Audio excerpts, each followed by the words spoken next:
الحمد للہ رب العالمین والصلاة والسلام علی اشرف الانبیاء والمرسلین وعلی آلہ واصحابہ اجمعین وعلی من تبعہم باحسان الی یوم الدین اما بعد۔ ناظرین اکرام، پروگرام اسلام کے سائے میں آپ تمام حضرات کا استقبال ہے۔ آج کی ہماری گفتگو کا موضوع ہے مساجد کے آداب۔ ناظرین اکرام، مساجد یہ اللہ کے گھر ہوتے ہیں۔ ان مساجد میں عبادت کرنا، مساجد کو آباد رکھنا یہ بہت بڑی فضیلت کی بات ہے، اور نبی کریم صلی اللہ علیہ وسلم نے ان مساجد کو آباد رکھنے والوں کے لیے بڑی فضیلتیں بتائی ہیں۔ جو آدمی مساجد کو آتا ہے اور اس میں با جماعت نماز ادا کرتا ہے، اس کی بڑی فضیلت اللہ کے نبی صلی اللہ علیہ وسلم نے کتب احادیث میں بیان کی ہے۔ نبی کریم صلی اللہ علیہ وسلم نے فرمایا، آدمی کی جماعت کے ساتھ نماز کا ثواب اس نماز سے 20 گنا زیادہ بڑھ جاتا ہے جیسے وہ گھر میں یا بازار میں اکیلے پڑھے۔ اور یہ اس طرح کہ جب کوئی شخص اچھی طرح سے وضو کرے پھر مسجد میں صرف نماز پڑھنے کی نیت سے آئے، نماز کے علاوہ اس کا کوئی اور مقصد نہ ہو، تو اس کے ایک ایک قدم پر اس کا ایک ایک درجہ بلند اور ایک گناہ مٹا دیا جاتا ہے، یہاں تک کہ وہ مسجد میں داخل ہو جائے۔ پھر جب وہ مسجد میں پہنچ جاتا ہے تو جب تک وہ نماز کے انتظار میں بیٹھا رہتا ہے وہ ایسے ہے جیسے نماز پڑھ رہا ہے، اور وہ جب تک اپنی جائے نماز پر بیٹھا رہتا ہے فرشتے اس کے لیے دعائیں خیر کرتے رہتے ہیں۔ وہ کہتے ہیں، اے اللہ اس پر رحم فرما، اے اللہ اس کی مغفرت فرما، اللہ تعالیٰ اس کی توبہ قبول فرما۔ وہ اسی طرح دعا کرتے رہتے ہیں جب تک کہ اس کو اذیت دے یا اس کا وضو ٹوٹ جائے۔ اس حدیث میں رسول اللہ صلی اللہ علیہ وسلم نے مسجد میں با جماعت نماز ادا کرنے کے متعدد فضائل ذکر فرمائے ہیں۔ مسجد میں با جماعت نماز ادا کرنا اکیلے نماز پڑھنے سے 20 گنا زیادہ، 27 گنا افضل ہے۔ مسجد کی طرف آتے ہوئے ہر قدم پر ایک درجہ بلند اور ایک گناہ مٹا دیا جاتا ہے۔ جب تک وہ مسجد میں نماز کے لیے بیٹھا رہتا ہے وہ ایسے ہے جیسے کہ وہ نماز پڑھ رہا ہے۔ نماز کے بعد جب تک وہ اپنی جگہ پر بیٹھا رہتا ہے فرشتے اس کے لیے مسلسل دعائے مغفرت و دعائے رحمت کرتے رہتے ہیں۔ ناظرین اکرام، یہ تمام فضائل انسان کو تبھی نصیب ہو سکتے ہیں جب آپ مسجد میں با جماعت نماز پڑھنے کے لیے آئیں گے۔ حضرت ابی بن کعب رضی اللہ عنہ بیان کرتے ہیں کہ ایک آدمی جس کا گھر میرے علم کے مطابق مسجد سے سب سے زیادہ اور دور تھا، لیکن وہ ایک نماز سے بھی پیچھے نہیں رہتا تھا۔ اسے کہا گیا کہ اگر تم گدھا خرید لیتے تو کم از کم اندھیرے میں اور سخت گرمی کے وقت اس پر سوار ہو کر آتے۔ تو اس نے کہا، مجھے اچھا نہیں لگتا کہ میرا گھر مسجد کے قریب ہو، کیونکہ میں یہ چاہتا ہوں کہ میرا مسجد کی طرف آنا پھر اپنے گھروں کے پاس واپس لوٹنا دونوں اللہ کے ہاں لکھے جائیں۔ چنانچہ رسول اللہ صلی اللہ علیہ وسلم نے ارشاد فرمایا، قد جمع اللہ لک کلہ، اللہ تعالیٰ تمہارے لیے دونوں چیزیں جمع کر دی ہیں۔ اسی طریقے سے حضرت جابر بن عبداللہ رضی اللہ عنہ بیان کرتے ہیں کہ مسجد کے ارد گرد کچھ جگہیں خالی ہوئیں تو بنو سلمہ نے ان میں منتقل ہونے کا ارادہ کیا تھا تاکہ وہ مسجد کے قریب آ جائیں۔ یہ بات نبی کریم صلی اللہ علیہ وسلم تک پہنچی تو آپ صلی اللہ علیہ وسلم نے بنو سلمہ سے کہا، مجھے یہ بات پہنچی ہے کہ تم مسجد کے قریب منتقل ہونا چاہتے ہو۔ انہوں نے کہا، جی اللہ کے نبی، تو ہم ارادہ کر چکے ہیں۔ تو آپ صلی اللہ علیہ وسلم نے فرمایا، یا بنی سلمہ دیارکم تکتب آثارکم تکتب آثارکم، اے بنو سلمہ تم اپنے گھروں میں ہی رہو کیونکہ تمہارا آنا جانا لکھا جا رہا ہے، تمہارے آنے جانے کے نشانات محفوظ کیے جا رہے ہیں۔ سبحان اللہ۔ اسی طریقے سے بہت سارے فضائل ایسے ہیں جو آپ مسجد میں با جماعت نماز ادا کیے بغیر آپ کو نصیب نہیں ہوتے۔ مثلا حضرت انس رضی اللہ عنہ بیان کرتے ہیں، رسول اللہ صلی اللہ علیہ وسلم کا ارشاد ہے، من صلی الفجر فی جماعت ثم قعد يذكر الله حتى تطلع الشمس ثم صلى ركعتين كانت له كأجر حجة وعمرة تامة تامة تامة.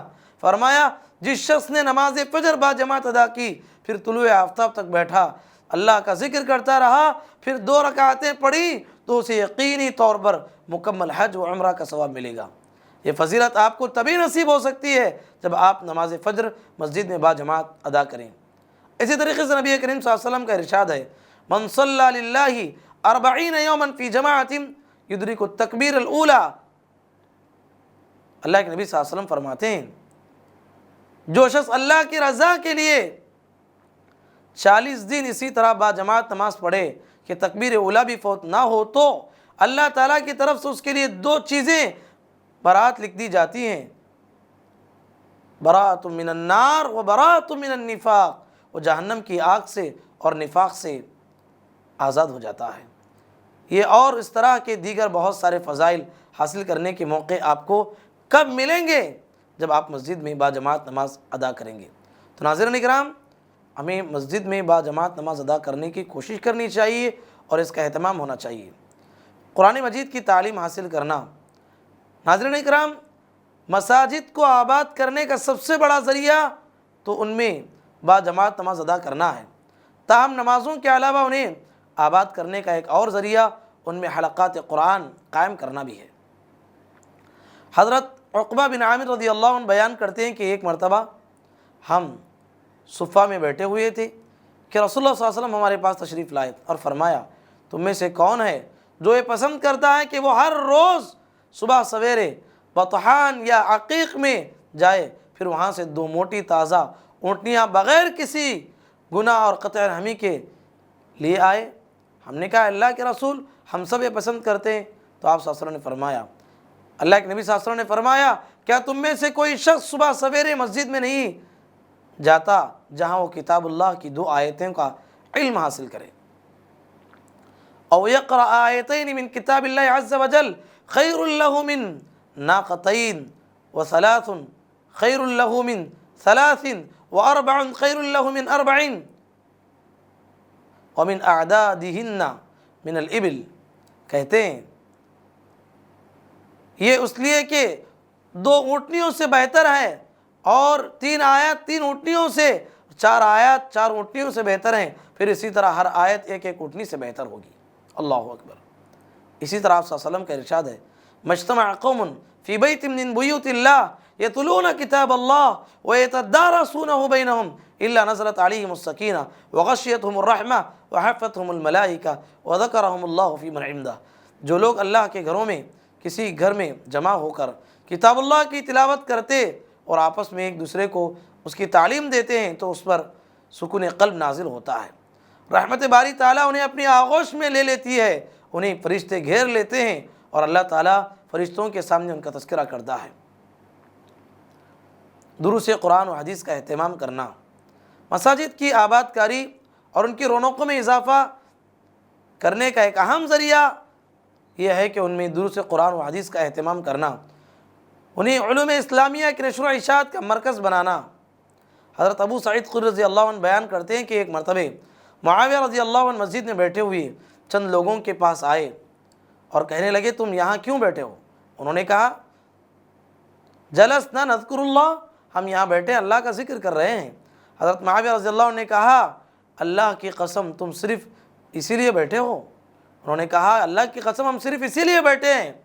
معاویہ رضی اللہ عنہ نے کہا، خبردار، میں نے تم سے حلف اس لیے نہیں لیا کہ تمہیں جھوٹا سمجھتا ہوں، بلکہ حقیقت یہ ہے کہ ایک مرتبہ رسول اللہ صلی اللہ علیہ وسلم نے بھی اسی طرح کچھ لوگوں کو مسجد میں بیٹھا ہوا دیکھا.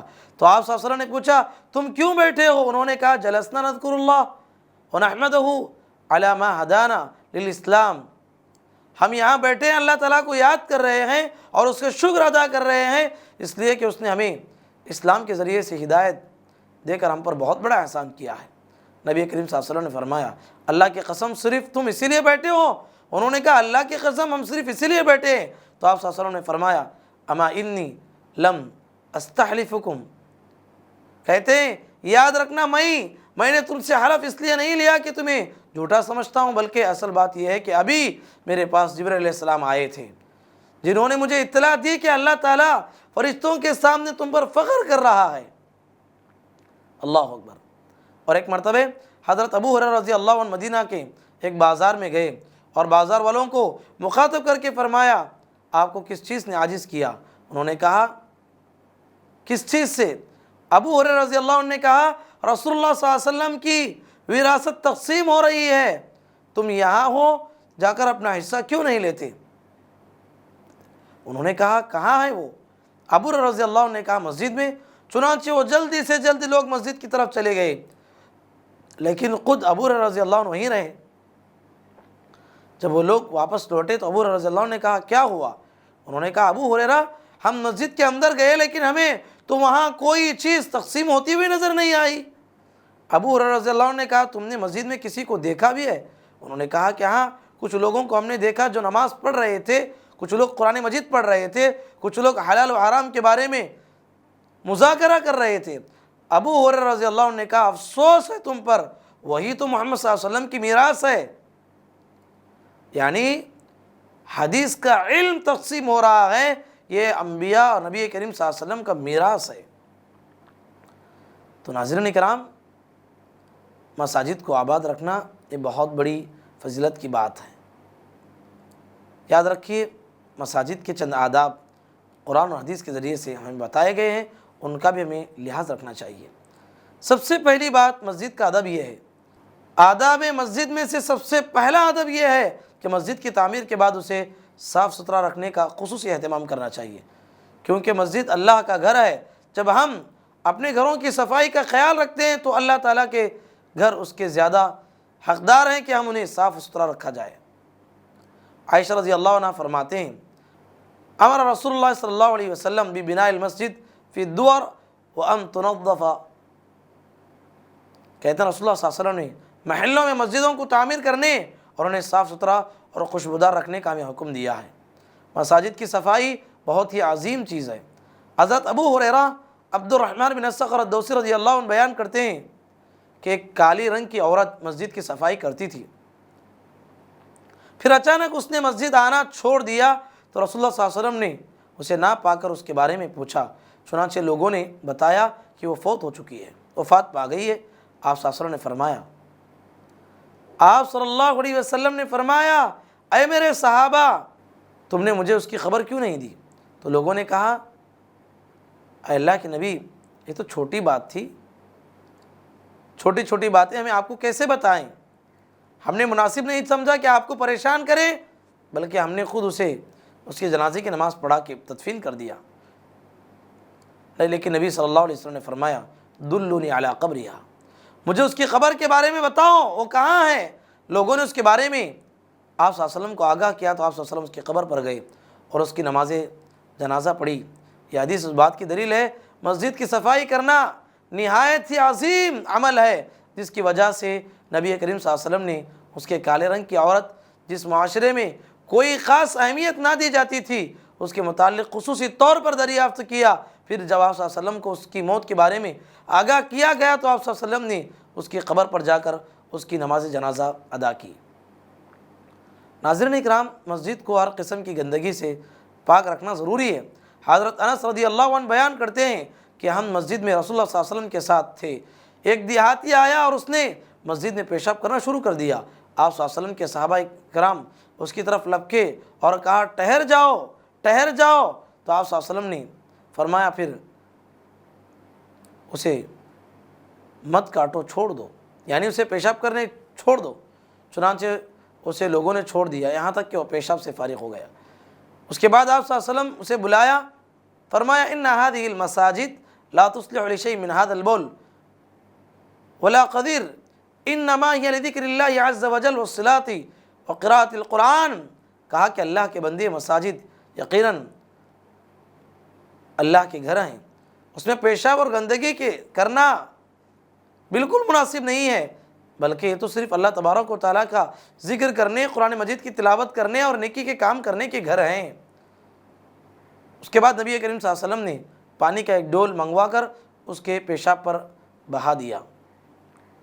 تو ناظرین کرام، مسجد کا ایک سب سے بڑا ادب یہ ہے، مسجد میں بدبودار چیز کھا کر آنا بھی منع ہے۔ رسول اللہ صلی اللہ علیہ وسلم کا ارشاد ہے، من اکل ثوما و بصلا، کہتے ہیں جو شخص لہسن یا پیاز کھائے تو وہ ہم سے دور رہے۔ آپ صلی اللہ علیہ وسلم نے فرمایا وہ ہماری مسجد سے دور رہے اور اپنے گھر میں ہی بیٹھا رہے۔ دوسری روایت میں ہے، من اکل البصل والثوم، جو شخص پیاز اور لہسن اور کھائے تو وہ ہمارے مسجد کے قریب تک نہ آئے، کیونکہ فرشتوں کو بھی وہی چیز اذیت پہنچاتی ہے جو چیز انسانوں کو اذیت پہنچاتی ہے۔ ناظرین اکرام، مسجد میں صاف ستھرا لباس پہن کر آنا چاہیے۔ اللہ تعالیٰ کا فرمانا ہے، یا بنی آدم خذوا زینتکم عند کل مسجد، اے آدم کی اولاد، تم ہر مسجد کی طرف آتے ہوئے اپنے آپ کو خوب آراستہ کر لیا کرو، یعنی وہ لباس زیب تن کر لیا کرو جو تمہیں خوبصورت بنائے اور زینت بخشے۔ لہٰذا بدبودار یا گندے لباس پہن کر مسجد کو نماز کے لیے آنا قطعاً درست نہیں ہے۔ اسی طرح مکمل لباس پہنے بغیر نماز پڑھنا بھی درست نہیں ہے، جیسا کہ بعض لوگ خصوصاً گرمی کے موسم میں صرف چادر یا لنگی وغیرہ بنیان ہی میں نماز پڑھ لیتے ہیں۔ ایسے لوگوں کو سوچنا چاہیے، کیا وہ اس حالت میں کسی بڑے آدمی کے سامنے جانا گوارا کریں گے؟ اگر نہیں تو پھر اللہ کے ہاں جو ساری کائنات کا بادشاہ ہے اس کے سامنے اس حالت میں جانا کیوں گوارا کر سکتے ہیں؟ اس لحاظ سے اللہ کے سامنے جب بھی کھڑیں گے تو ہم سب سے اچھا لباس پہن کر کھڑنا چاہیے۔ اسی طرح رسول اللہ صلی اللہ علیہ وسلم نے فرمایا، اذا صلی احدکم، تم میں سے کوئی شخص نماز پڑھتا ہے تو اپنے دونوں کپڑے پہن لے، کیونکہ اللہ تعالیٰ اس کا زیادہ حقدار ہے کہ اس کے لیے خوبصورتی اختیار کی جائے۔ مسجد میں داخل ہوتے اور اس سے نکلتے وقت مصنون طریقہ اختیار کرنا چاہیے۔ مسجد میں داخل ہوتے وقت پہلے دائیں پاؤں اور اندر رکھنا چاہیے اور نکالتے وقت بائیں پاؤں باہر رکھنا چاہیے۔ حضرت انس رضی اللہ عنہ بیان کرتے ہیں، رسول اللہ صلی اللہ علیہ وسلم کی سنتوں میں سے ایک سنت یہ ہے، جب تم مسجد میں داخل ہونے لگو تو پہلے دایاں پاؤں اندر رکھو اور باہر نکلنے لگے تو بایاں پاؤں باہر رکھو۔ مسجد میں داخل ہوتے وقت اور باہر نکلتے وقت مصنون دعا کا اہتمام کرنا چاہیے۔ رسول اللہ صلی اللہ علیہ وسلم کا ارشاد ہے، اذا دخل احدکم المسجد، تم میں سے کوئی شخص مسجد میں داخل ہو تو فلیسلم علی النبی صلی اللہ علیہ وسلم، تو سب سے پہلے وہ نبی صلی اللہ علیہ وسلم پر سلام بھیجے، پھر دعا پڑھے، اللہم افتح لی ابواب رحمتک، اے اللہ میرے لیے اپنی رحمت کے دروازے کھول دے۔ اور جب مسجد سے باہر نکلنے لگے تو دعا پڑھے، بسم اللہ والصلاة والسلام علی رسول اللہ، اللہم انی اسألک من فضلک، اے اللہ میں تجھ سے تیرے فضل کا سوال کرتا ہوں۔ اسی طریقے سے مسجد کا ایک سب سے بڑا ادب یہ ہے تحیۃ المسجد ادا کرنا۔ نبی کریم صلی اللہ علیہ وسلم کا ارشاد ہے، اذا دخل احدکم المسجد فلا یجلس حتی یصلی رکعتین، تم میں سے کوئی شخص جب تک مسجد میں داخل ہو اس وقت تک نہ بیٹھے جب تک 2 رکعت نماز ادا نہ کر لے۔ اس حدیث میں نبی کریم صلی اللہ علیہ وسلم نے 2 رکعتیں پڑھے بغیر مسجد میں بیٹھنے سے منع فرمایا ہے، جو اس بات کی دلیل ہے کہ تحیۃ المسجد پڑھے بغیر مسجد میں بیٹھنا ممنوع ہے۔ تاہم یہاں ایک بات کی وضاحت ضروری ہے، اور وہ یہ ہے کہ مسجد میں داخل ہو کر جو بھی مسجد نماز پڑھی جائے وہی اس کے لیے تحیۃ المسجد ہوتی ہے۔ مثلا کوئی شخص مسجد میں داخل ہو اور فرض نماز کی جماعت ہو رہی ہو یا اقامت ہونے ہی والی ہو، پھر وہ فرض نماز میں مل جائے تو وہی نماز اس کے لیے تحیۃ المسجد ہوگی، اور اگر وہ داخل ہو کر فرض نماز سے پہلے سنتیں پڑھ لے تو وہی سنتیں اس کے لیے تحیۃ المسجد ہوں گی۔ اور اگر وہ کسی ایسے وقت میں مسجد میں داخل ہو جب فرض نماز کا وقت نہیں ہے اور وہ مسجد میں بیٹھنا چاہتا ہے تو اس حالت میں اسے تحیۃ المسجد کی 2 رکعتیں پڑھ لینی ہوگی۔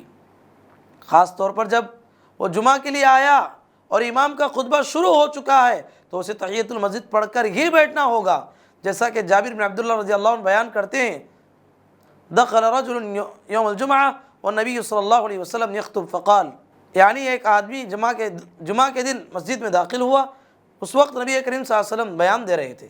آپ صلی اللہ علیہ وسلم نے پوچھا، کیا تم نے نماز پڑھی؟ اس نے کہا نہیں، تو آپ صلی اللہ علیہ وسلم نے فرمایا، اٹھو اور 2 رکعت نماز پڑھو۔ یعنی ایک صحابی سلیک غطفان رضی اللہ عنہ جمعہ کے روز اس وقت میں آئے جب رسول اللہ صلی اللہ علیہ وسلم خطبہ دے رہے تھے، وہ آ کر بیٹھ گئے تو آپ صلی اللہ علیہ وسلم نے فرمایا اے سلیک کھڑے ہو جاؤ، 2 ہلکی پھلکی رکعت ادا کرو، پھر اس کے بعد بیٹھا کرو۔ پھر آپ صلی اللہ علیہ وسلم نے ارشاد فرمایا تم میں سے کوئی شخص جب جمعہ کے دن اس وقت آئے جب امام خطبہ دے رہا ہو تو 2 رکعت نماز ادا کرے اور انہیں ہلکا پھلکا پڑھے۔ ناظرین اکرام، مسجد کے آداب میں سے ایک سب سے بڑا ادب یہ ہے مسجد میں نماز پڑھتے ہوئے سترے کا اہتمام کرنا۔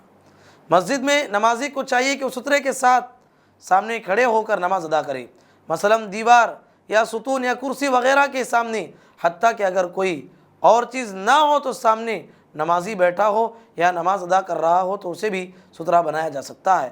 نبی کریم صلی اللہ علیہ وسلم کا ارشاد ہے اذا صلی احدکم فلیصلی الی سترۃ ولیدن منہا، تم میں سے کوئی شخص جب نماز پڑھنا چاہے تو سترے کی طرف پڑھے اور اس کے قریب ہو جائے۔ ابن ماجہ کی روایت میں ان الفاظ میں اضافہ ہے کہ جو آدمی نماز پڑھے اپنے سامنے سے کسی کو گزرنے نہ دے، اور اگر گزرنا چاہے تو اسے سختی سے پیچھے ڈھکیل دے، کیونکہ وہ شیطان ہے، یعنی اس کے اندر شیطانی صفت آ گئی ہے۔ ناظرین اکرام، اسی طریقے سے نماز مسجد کے آداب میں سے ایک سب سے بڑا ادب یہ ہے نمازی کے سامنے سے گزرنا ممنوع ہے۔ نمازی کے سامنے سے گزرنا قطعاً درست نہیں ہے۔ ہاں، اگر نمازی نے سترہ رکھا ہو، اس سترے کے ادھر سے گزرنا ممکن ہو تو کوئی حرج نہیں ہے۔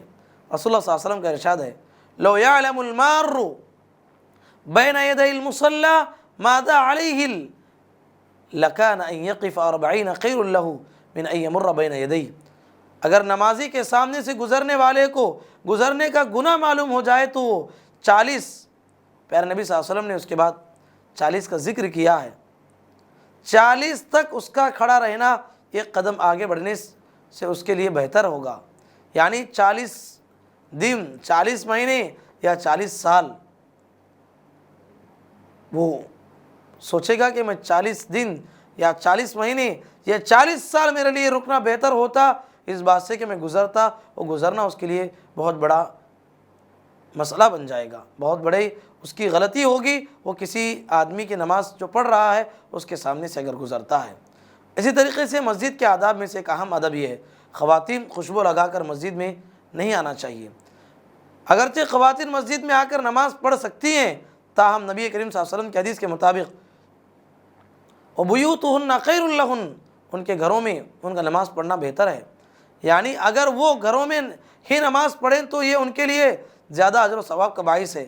اگر وہ مسجد میں آ کر نماز پڑھنا چاہیں تو انہیں کچھ شرائط کی پابندی کرنی ہوگی۔ پہلی یہ کہ مسجد میں ان کے لیے باپردہ انتظام ہو، دوسری بات یہ ہے کہ وہ خود مکمل پردہ کر کے آئیں، اور تیسری بات یہ ہے کہ وہ خوشبو لگا کر مسجد میں نہ آئیں، کیونکہ نبی کریم صلی اللہ علیہ وسلم کا ارشاد ہے ایما امرأۃ اصابت،